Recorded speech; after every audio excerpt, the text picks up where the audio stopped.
Morning dear students. Pandit Naval Kishore Sharma राजकीय स्नातकोत्तर महाविद्यालय दौसा के बीकॉम पार्ट सेकेंड के समस्त विद्यार्थियों का मैनेजमेंट की इस क्लास में मैं एक बार पुनः स्वागत करता हूं। स्टूडेंट्स, जैसा कि आपको मालूम ही है, पिछली वीडियो क्लास में अपन ने मोटिवेशन की एक थ्योरी पढ़ी थी जिसका नाम था हसबर्ग की द्विघटक आरोग्य विचारधारा या 2 फैक्टर हाइजीन थ्योरी ऑफ हसबर्ग। इसके पहले अपन ने मैस्लो की जो आवश्यकता क्रमबद्ध विचारधारा थी उसका अध्ययन किया था और पिछले वीडियोज़ में मैंने आपको बताया था कि अभिप्रेरणा की 3 प्रमुख विचारधाराएं हैं। आज अपन तीसरी और एक और प्रमुख विचारधारा का अध्ययन करने जा रहे हैं और वो है मैकग्रेगर की एक्स और वाई विचारधारा या X and Y theory of McGregor. विद्यार्थियों, डगलस मैकग्रेगर एक महान साइकोलॉजिस्ट थे और साइकोलॉजिस्ट के साथ साथ मनोवैज्ञानिक थे और मनोवैज्ञानिक के साथ साथ वो एक प्रबंध सलाहकार, मैनेजमेंट एक्सपर्ट या हम कह सकते हैं एक मैनेजमेंट के प्रख्यात विद्वान और लेखक के रूप में भी उनको जाना जाता है। उन्होंने अपनी एक पुस्तक लिखी, एक किताब लिखी जिसका नाम था ह्यूमन साइड ऑफ एंटरप्राइज और इस पुस्तक में उन्होंने कार्यशील व्यक्तियों के संदर्भ में धारणाओं और मान्यताओं के 2 समूह प्रस्तुत किए। मतलब he presented 2 sets of assumption about people at work. कार्यशील व्यक्तियों के संदर्भ में उन्होंने मान्यताओं के 2 समूह प्रस्तुत किए। मैकग्रेगर ने मान्यताओं के एक समूह को एक्स विचारधारा और दूसरे समूह को वाई विचारधारा के नाम से संबोधित किया और डगलस मैकग्रेगर का ये पूर्ण विश्वास था कि कार्यशील लोगों के संबंध में प्रबंधकों के सोच विचार एवं व्यवहार इन्हीं मान्यताओं पर आधारित होता है। तो डगलस मैकग्रेगर ने कार्यशील व्यक्ति के संबंध में जो मान्यताएं प्रस्तुत की, उस मान्यताओं में उन्होंने 2 विचारधाराएं रखी। मान्यताओं के 2 समूह उन्होंने बताए, एक एक्स समूह और दूसरे को वाई समूह के नाम से जाना जाता है। और डगलस मैकग्रेगर का पूर्ण विश्वास था कि जब प्रबंधकों का जो सोच विचार होता है या जो उनका व्यवहार होता है कार्यशील व्यक्तियों के संदर्भ में, वो इन्हीं मान्यताओं से प्रभावित होता है। यह उल्लेखनीय है कि एक्स विचारधारा जो है वो मानवीय प्रकृति एवं व्यवहार का निराशावादी एवं नकारात्मक दृष्टिकोण प्रस्तुत करती है।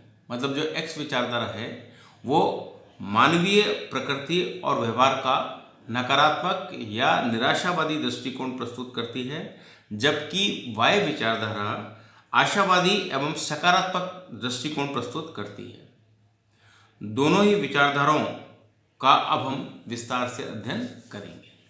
तो पहले हम डगलस मैकग्रेगर द्वारा प्रस्तुत की गई एक्स थ्योरी या एक्स विचारधारा का अध्ययन कर लेते हैं कि एक्स विचारधारा क्या कहती है।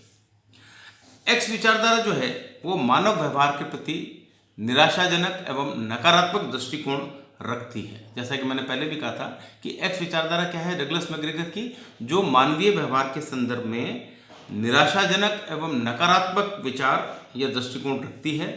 यह विचारधारा मानव व्यवहार के संबंध में जो मान्यताएं रखती है वो इस प्रकार से हैं। प्रथम मान्यता यह है कि एक सामान्य व्यक्ति स्वभावतः आलसी होता है। वह काम करना पसंद नहीं करता है और काम को टालना चाहता है। वह जितना संभव हो सके कम से कम काम करना चाहता है।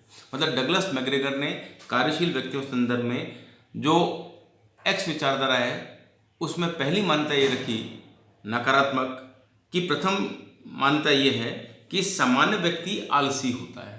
मतलब व्यक्ति क्या है, स्वभाव से ही लेजी होता है, बहुत आलसी होता है। वो किसी प्रकार का कोई काम करना पसंद नहीं करता है, वो काम को टालना चाहता है और जितना संभव हो सके कम से कम काम करना चाहता है। तो ये इन्होंने अपनी एक्स विचारधारा की पहली बात रखी। दूसरा मैकग्रेगर का ये मानना था एक्स विचारधारा के अंतर्गत ही कि सामान्यतः कर्मचारी काम नहीं करना चाहते हैं। अतः उन्हें काम करने हेतु बाध्य करने के लिए प्रताड़ित करना पड़ता है, भय दिखाना पड़ता है, दंड देना पड़ता है या नियंत्रित करना पड़ता है। मतलब डगलस मैग्रेगर का क्लियर कट थॉट ये था कि व्यक्ति स्वभावतः ही काम करना नहीं चाहता है। मतलब this is the basic nature of any employee कि वो काम करना ही नहीं चाहता है। और उन्हें जब काम करने के लिए कहा जाता है तो काम उनसे कैसे करवाया जाता है? उन्हें प्रताड़ित करके। उनको प्रताड़ित करेंगे तो वो काम करेंगे। उनको भय दिखाना पड़ेगा, मतलब आपको क्या करना पड़ेगा? उनको प्रताड़ित करना पड़ेगा, उनको भय दिखाना पड़ेगा, उनको दंड देना पड़ेगा या उनके कार्यों का कड़ा नियंत्रण करना पड़ेगा, तभी व्यक्ति कार्य करना पसंद करता है, अन्यथा कार्य करना नहीं चाहता है। ये डगलस मैग्रेगर की एक्स जो थियरी है इसकी दूसरी बात थी। तीसरा अजम्पशन ये था कि एक सामान्य व्यक्ति में आकांक्षा या अभिलाषा की कमी पाई जाती है। मतलब एक जो एवरेज आदमी है, एक सामान्य व्यक्ति है, कॉमन मैन जो है, उसमें आकांक्षा या अभिलाषा की कमी पाई जाती है।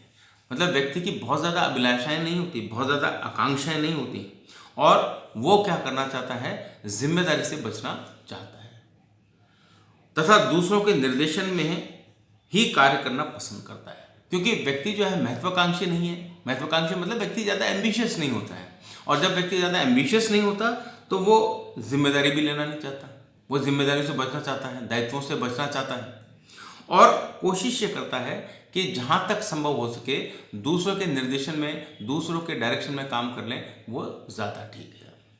तो ये तीसरी मान्यता थी। चौथी मान्यता है एक सामान्य व्यक्ति अपेक्षाकृत कम महत्वाकांक्षी होता है।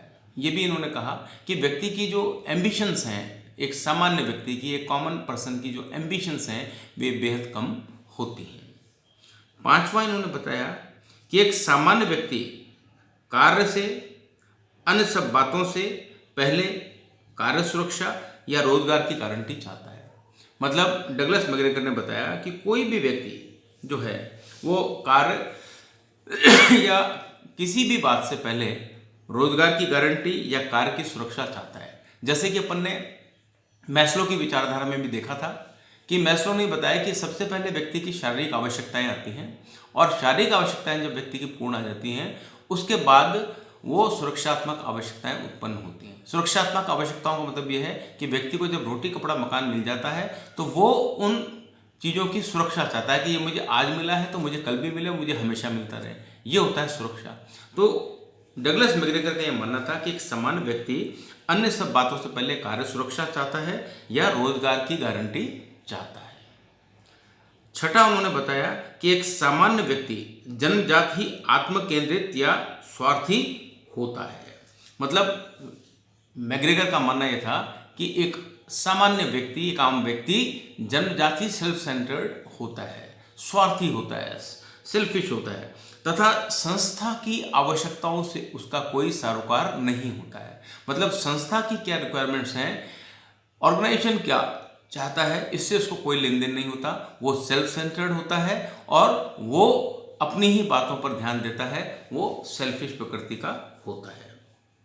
सातवीं अजम्पशन है कि वह स्वभाव से परिवर्तन का विरोधी होता है, और ये अपन ने मैनेजमेंट के चैप्टर्स में पहले भी पढ़ा है और आगे भी पढ़ेंगे।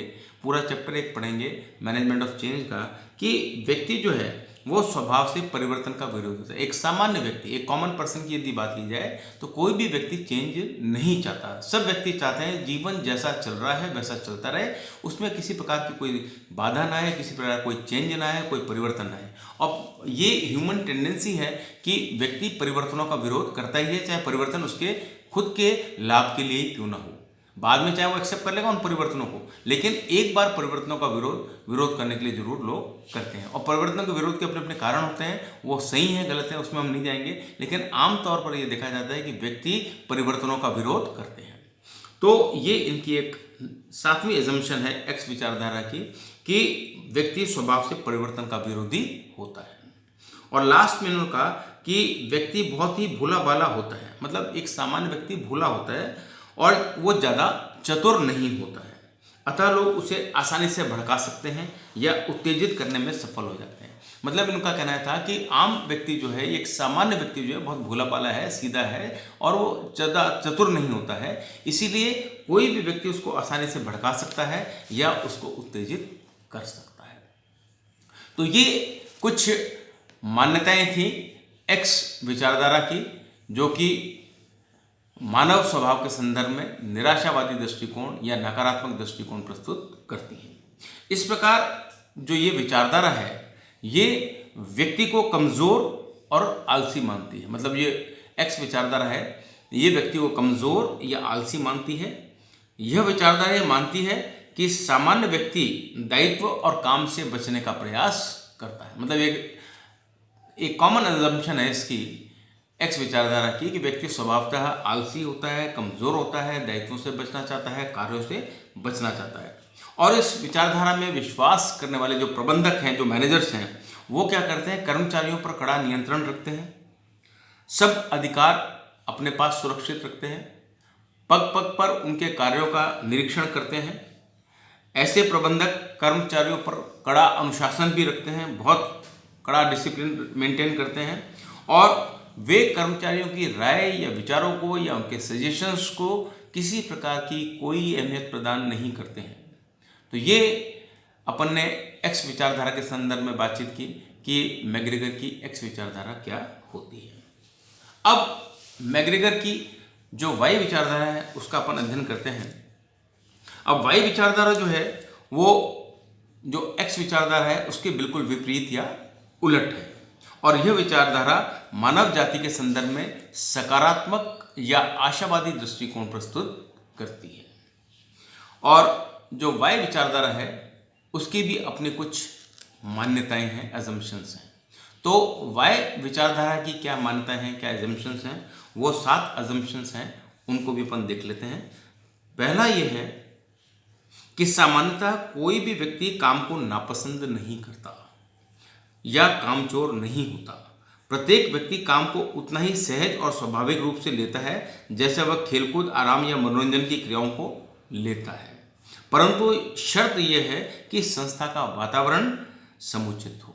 मतलब जो वाई विचारधारा है वो एक्स के एकदम उलट है या विपरीत है। और वाई विचारधारा की जो पहली अजम्पशन है, पहली मान्यता है, वो ये है कि व्यक्ति ऐसा एक भी नहीं है, मतलब सामान्यतः कोई व्यक्ति काम को नापसंद नहीं करता या कामचोर नहीं होता। वाई विचारधारा ये मानती है। और प्रत्येक व्यक्ति कार्य को उतना ही स्वाभाविक रूप से लेता है या सहज रूप से लेता है जितना कि वो खेल कूद को, मनोरंजन को या आराम को लेता है। लेकिन उन्होंने शर्त क्या रखी है, लेकिन शर्त यह है कि संस्था का जो वातावरण है वो समुचित हो। मतलब ऑर्गेनाइजेशन जो क्लाइमेट है, ऑर्गेनाइजेशन का जो कल्चर है वो पॉजिटिव हो। अगर किसी संस्था का आंतरिक वातावरण बहुत अच्छा है तो व्यक्ति सामान्यतः काम करना पसंद करता है, वो आलसी नहीं होता, वो काम करना पसंद करता है और काम को उसी तरीके से करना चाहता है जैसे वो खेलकूद में अपना मन लगाता है, आराम में उसको मन लगता है, उसी प्रकार से काम में भी उसका मन लगता है। कंडीशन सिर्फ एक है कि संगठन का वातावरण अच्छा होना चाहिए, ऑर्गेनाइजेशन क्लाइमेट बहुत अच्छा होना चाहिए, वातावरण अच्छा होना चाहिए। दूसरा है, जब कर्मचारी कार्य के लिए प्रतिबद्ध हो जाते हैं तो वे स्वयं अपना निर्देशन एवं नियंत्रण कर लेते हैं। मतलब जब कर्मचारी कार्य के लिए प्रतिबद्ध हो जाते हैं, जब डेडिकेटेड हो जाते हैं, प्रतिबद्ध हो जाते हैं, तो वे स्वयं अपने कार्यों का नियंत्रण या निर्देशन कर लेते हैं। बाहरी नियंत्रण, अनुशासन, भय और दंड से कार्यों को नहीं कराया सकता। मतलब मैग्रेगर का ये भी मानना था कि जब अगर कर्मचारी डेडिकेटेड है, उसने ठान लिया है कि इसको काम करना है, तो वो अपने स्वयं के नियंत्रण में काम करते हैं। उनको किसी प्रकार के बाहरी नियंत्रण, भय या दंड की आवश्यकता नहीं पड़ती। और डगलस मैग्रेगर का ये स्पष्ट मानना था कि भय और दंड दिखाकर आप लोगों से काम करवा भी नहीं सकते हैं। तो मेन चीज़ क्या आई कि अगर कर्मचारी डेडिकेटेड है, एक बार ठान लेगा तो वो सारा काम स्वयं आसानी से कर लेता है बगैर किसी नियंत्रण के और निर्देशन के। तीसरा है, सामान्यतः व्यक्ति ये सोचते हैं कि कार्य के लिए प्रतिबद्ध होने के कारण उन्हें पुरस्कार मिलेगा। मतलब व्यक्तियों में एक इस प्रकार की भी धारणा है कि यदि वो कार्य के प्रति प्रतिबद्ध होंगे, कार्य के प्रति डेडिकेटेड होंगे, तो डेडिकेटेड होने के कारण ही उनको पुरस्कार मिलेगा, अन्यथा उनको किसी प्रकार के पुरस्कार की प्राप्ति नहीं होगी। और यहाँ पुरस्कार से मतलब केवल नगद पुरस्कार या आर्थिक या मौद्रिक पुरस्कारों से नहीं है, अमौद्रिक पुरस्कारों की बात भी की जा रही है। तो सामान्यतः व्यक्ति ये मानता है कि यदि वो कार्य के प्रति प्रतिबद्ध है तभी उसे कोई पुरस्कार मिलेगा, अन्यथा उसे कोई रिवॉर्ड नहीं मिलेगा। नेक्स्ट है, एक सामान्य व्यक्ति को उच्च स्तरीय आवश्यकताओं अर्थात सामाजिक, स्वाभिमान एवं आत्मविकास की आवश्यकताओं से अभिप्रेरित किया जा सकता है। मतलब डगलस मैग्रेगर ने एक बात या एक मान्यता और दी कि एक सामान्य व्यक्ति को जो उच्च स्तरीय आवश्यकताएं हैं, निम्न स्तरीय आवश्यकताएं तो दो हैं, वो क्या है, वो है शारीरिक आवश्यकताएं और सुरक्षात्मक आवश्यकताएं। लेकिन यदि आप उच्च स्तरीय आवश्यकताओं अर्थात सामाजिक, स्वाभिमान और आत्मविश्वास की आवश्यकताओं को पूरा कर देते हैं तो आप व्यक्ति को कार्य करने के लिए प्रेरित कर सकते हैं। पांचवा है, एक सामान्य व्यक्ति उत्तरदायित्व स्वीकार करना एवं निभाना ही नहीं जानता बल्कि अधिक उत्तरदायित्व की मांग भी करता है। मतलब डगलस मैग्रेगर का यह मानना था कि एक सामान्य व्यक्ति उत्तरदायित्व को स्वीकार ही नहीं करता या निभाता ही नहीं है, बल्कि एट टाइम्स वो डिमांड करता है, वो अधिक उत्तरदायित्व की मांग भी करता है। वह ऐसा इसलिए करता है कि इससे उसकी उच्च स्तरीय आवश्यकताओं की संतुष्टि होती है। मतलब कई व्यक्ति होते हैं जो बहुत ये अनुभव करते हैं कि हमारी जो आवश्यकता है वो अधिक काम, लोग हमें काम से पहचाने, हमें काम से रिकग्निशन मिले, तो वो उत्तरदायित्वों से बचना नहीं चाहता बल्कि वो उत्तरदायित्वों को लेना चाहता है और इससे इसकी उच्च स्तरीय आवश्यकताओं की भी पूर्ति होती है।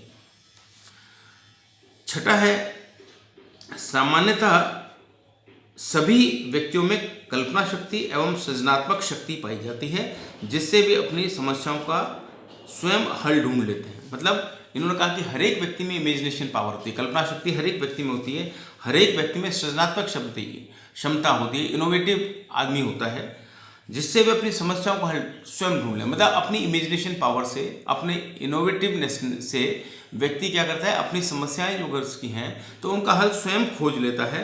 इन शक्तियों पर केवल प्रबंधकों का एकाधिकार नहीं है। मतलब ऐसा प्रबंधक ही नहीं करेंगे कि उसकी कोई प्रॉब्लम उसको प्रबंधक दूर करें। व्यक्ति में भी अपनी कल्पनाशीलता होती है, व्यक्ति में भी सृजनात्मकता होती है और व्यक्ति प्रबंधकों के भरोसे नहीं है, वो अपनी समस्याओं का हल स्वयं ढूंढ सकता है। और लास्ट अजम्पशन बाह्य विचारधारा की है कि आधुनिक औद्योगिक परिस्थितियों में औसत मानव की बौद्धिक क्षमताओं का आंशिक उपयोग ही हो पा रहा है। मतलब कि आधुनिक जो परिस्थितियां हैं, जो वर्तमान में जो परिस्थितियां हैं, उसमें एक व्यक्ति की जो बौद्धिक क्षमता है, जो व्यक्ति की मेंटल एबिलिटी है, बौद्धिक क्षमता है, उस बौद्धिक क्षमता का आंशिक उपयोग ही हो रहा है, पार्शियल यूज ही हो रहा है, बौद्धिक क्षमता का पूरा उपयोग नहीं हो पा रहा है। तो ये कुछ मान्यताएं हैं जो कि बाह्य विचारधारा की हैं, जिसको कि डगलस मैग्रेगर ने प्रस्तुत किया। तो अभी हमने देखी थी एक्स विचारधारा की मान्यताएं और अभी हमने पढ़ी बाह्य विचारधारा की मान्यताएं। तो ये मान्यताएं जैसा मैंने शुरू में बताया कि एक दूसरे के बिल्कुल विपरीत है। अब बाह्य विचारधारा की जो मान्यताएं हैं प्रबंधकों को मानव व्यवहार के प्रति नवीन दृष्टिकोण प्रदान करती हैं। मतलब जो बाह्य विचारधारा की मान्यताएं हैं वे प्रबंधकों को मानव व्यवहार के प्रति नवीन दृष्टिकोण प्रस्तुत करती है, नया दृष्टिकोण प्रस्तुत करती है। यह विचारधारा प्रबंधकों को कर्मचारियों की क्षमताओं तथा उनके व्यवहार के प्रति सकारात्मक रुख अपनाने पर बल देती है। मतलब ये जो बाह्य विचारधारा है ये प्रबंधकों को कर्मचारियों के प्रति पॉजिटिव रुख, सकारात्मक रुख अपनाने की प्रवृत्ति पर बल देता है। यह विचारधारा कर्मचारियों को न्यूनतम नियंत्रण एवं निर्देशन पर बल देती है। ये विचारधारा ये भी कहती है कि कर्मचारियों पर न्यूनतम निर्देशन तथा नियंत्रण करना चाहिए। यह विचारधारा कर्मचारियों तथा संस्था के उद्देश्यों में कोई अंतर नहीं मानती। मतलब अपन ने एक्स विचारधारा में तो ये देखा था कि व्यक्ति आत्म केंद्रित होता है और उसको संस्था के उद्देश्यों से कोई मतलब नहीं होता, लेकिन बाह्य विचारधारा ऐसी नहीं है। बाह्य विचारधारा ये मानती है कि कर्मचारी तथा संस्था के उद्देश्यों में कोई अंतर नहीं होता, दोनों के उद्देश्य एक ही होते हैं। इसके विपरीत यह विचारधारा ये मानती है कि जो कुछ कर्मचारियों के हित में है वह संस्था के हित में है। मतलब ये विचारधारा ये भी मानती है कि जो कुछ कर्मचारियों के हित में है वही संस्था के हित में होते हैं, यानी कर्मचारियों के हितों में ही संस्था के हित छुपे हुए हैं। संक्षेप में हम कह सकते हैं कि यह विचारधारा एक व्यवहारिक विचारधारा है। मतलब in nutshell we can say कि ये एक व्यवहारिक मतलब प्रैक्टिकल विचारधारा है। This is a practical approach. तो इस क्लास में विद्यार्थियों अपन ने डगलस मैग्रेगर की एक्स तथा वाई विचारधारा का अध्ययन किया। दोनों विचारधाराएं मैंने आपके सामने रखी जो कि उन्होंने अपनी पुस्तक में लिखी हैं, ह्यूमन साइड ऑफ एंटरप्राइज। उसमें उन्होंने कार्यशील व्यक्ति के संदर्भ में दो विचारधाराएं प्रस्तुत की, एक्स विचारधारा, वाई विचारधारा, और ये दोनों विचारधाराएं एक दूसरे के उलट हैं, विपरीत हैं। एक्स विचारधारा एकदम नकारात्मक है, निराशावादी है। वाई विचारधारा एकदम पॉजिटिव है, आशावादी है, सकारात्मक है। और ये प्रबंधकों को कर्मचारियों के प्रति नवीन दृष्टिकोण भी प्रदान करती है और ये कहती है कि कर्मचारियों पर ज़्यादा नियंत्रण या निरीक्षण नहीं करना चाहिए, व्यक्ति स्वतः ही कार्य करने के लिए प्रेरित होते हैं। तो विद्यार्थियों, ये विचारधाराएं खत्म हुई। मैंने आपको 3 इम्पॉर्टेंट विचारधाराएं बता दी। पहली अब्राहम मैस्लो की विचारधारा, दूसरी हर्ट्ज़बर्ग की विचारधारा और तीसरी डगलस मैकग्रेगर की विचारधारा। अब इस चैप्टर को अपन यहाँ समाप्त करते हैं और अगली बार कोई नए टॉपिक पे बातचीत करेंगे। इस चैप्टर में अभी तक अपन ने काफ़ी बातें की हैं, जैसे कि अभिप्रेरणा का क्या अर्थ है, अभिप्रेरणा की क्या विशेषताएं हैं, अभिप्रेरणा का क्या महत्व होता है, अभिप्रेरणा की प्रक्रिया क्या है और अभिप्रेरणा कितने प्रकार से दी जा सकती है, इन सब की चर्चा कर चुके हैं। और लास्ट में अपन ने अभिप्रेरणा की विचारधाराओं की बात की। तो ये चैप्टर एक ऐसा चैप्टर है, एग्जामिनेशन पॉइंट से बड़ा इंपॉर्टेंट है, जिसमें हर साल आप देखेंगे एक सवाल जरूर 20 नंबर का आता है। तो आप इस चैप्टर को अपने घर पे एक बार पुनः पढ़ लें और कोई भी समस्या हो तो आप मुझसे विचार कर सकते हैं। धन्यवाद।